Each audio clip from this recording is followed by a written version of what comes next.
Hello friends, welcome to বর্ণালী রান্নাঘর। আজকের পর্বে আমি বাঁধাকপি আলুর কালিয়া মাছের মাথা দিয়ে বানিয়ে দেখাচ্ছি। চলুন তাহলে দেখে নিন কিভাবে বানাবেন বাঁধাকপি আলুর কালিয়া মাছের মাথা দিয়ে। সবার প্রথমে একটা কড়াই বসিয়ে গরম করে নিয়ে দিয়ে দিয়েছি হাফ কাপ সর্ষের তেল। সর্ষের তেলটা ভালো গরম হয়ে গেছে। দিয়ে দিয়েছি হাফ কাপ জিরে, একটা শুকনো লঙ্কাকে দু টুকরো করে দিয়ে দিয়েছি, দুটো তেজপাতা দিয়েছি, একটা ছোট এলাচ, একটা লবঙ্গ আর একটু দারচিনি ফোড়ন দিয়েছি। ফোড়নটাকে খুব সুন্দরভাবে ভেজে নেওয়ার পরে এর মধ্যে দুটো বড় সাইজের আমি আলু ছোট ডুমো ডুমো করে কেটে দিয়ে বেশ ভালো করে ভেজে নিয়েছি। আলুটা বেশ লাল লাল করে ভাজা হয়ে গেছে। এবার এর মধ্যে দিয়ে দিচ্ছি দুটো বড় সাইজের পেঁয়াজ কুচি আর একটা টমেটো কুচি দিয়ে দিলাম। দুটো কাঁচা লঙ্কাকে আস্তই দিয়ে দিচ্ছি জাস্ট ফ্লেভারের জন্য। এবার মিডিয়াম ফ্লেমে ভালো করে ভেজে নিচ্ছি আলুর সাথেই। সঙ্গে দিয়ে দিলাম নুন আর দিয়ে দিচ্ছি কিছু মশলা। দিয়ে দিলাম 1 চা চামচ জিরে গুঁড়ো, 1 চা চামচ ধনে গুঁড়ো, হাফ চা চামচ হলুদ গুঁড়ো দিলাম আর দিয়ে দিচ্ছি এর মধ্যে সামান্য একটুখানি চিনি আর একটু ঝাল লঙ্কার গুঁড়ো আমি দিয়েছি, সেটা নিজেদের স্বাদ অনুযায়ী ব্যবহার করবেন।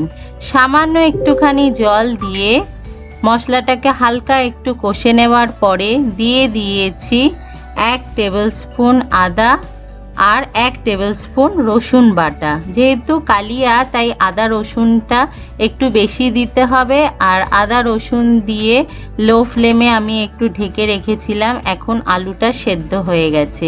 এবার এর মধ্যে আমি 500 গ্রাম বাঁধাকপি দিয়ে দিলাম।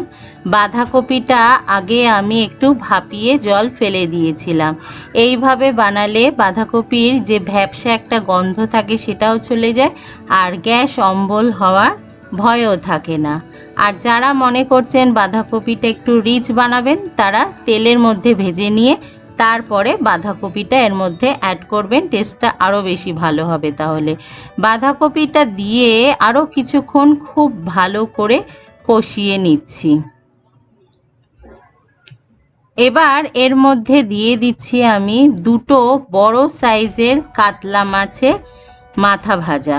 কাতলা মাছের মাথাটা নুন, হলুদ, তেল আর লঙ্কার গুঁড়ো আমি 10 মিনিটের জন্য মাখিয়ে রেখে মিডিয়াম ফ্লেমে কাতলা মাছের মাথাটাকে ভেজে নিয়েছি। মাথা তো সবাই ভাজতে পারে, তাই আলাদা করে আর ভাজাটা দেখালাম না। আর ভালো করে মাথাটা ভেজে নিতে হবে, নাহলে কিন্তু আষ্টে গন্ধ আসবে। মাছের মাথা দিয়ে একটু ভেঙে ভেঙে দিয়ে মিশিয়ে লো ফ্লেমে আমি 10 মিনিটের মতো ঢেকে রেখেছিলাম। এখন বাঁধাকপি আলু সব কিছু ভালোভাবে সুসেদ্ধ হয়ে গেছে আর খুব ভালোভাবে এটা মিশে গেছে। বেশ একটা তেল ছেড়ে বেরিয়ে এসেছে। যেহেতু কালিয়া তাই যতক্ষণ না তেল ছেড়ে বেরিয়ে আসছে সেই সময় পর্যন্ত রান্না করতে হবে।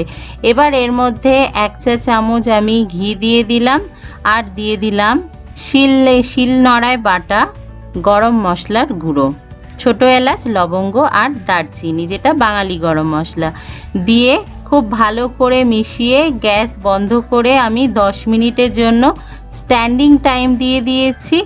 এখন 10 মিনিট পরে গরম গরম ভাতের সাথে আমি সার্ভ করেছি বাঁধাকপি আলুর কালিয়া মাছের মাথা দিয়ে।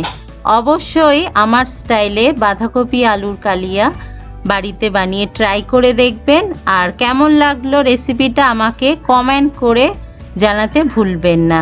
দেখা হবে আবার পরের রেসিপির সাথে। সবাই ভালো থাকবেন, ভালো খান, সুস্থ থাকুন। বাই।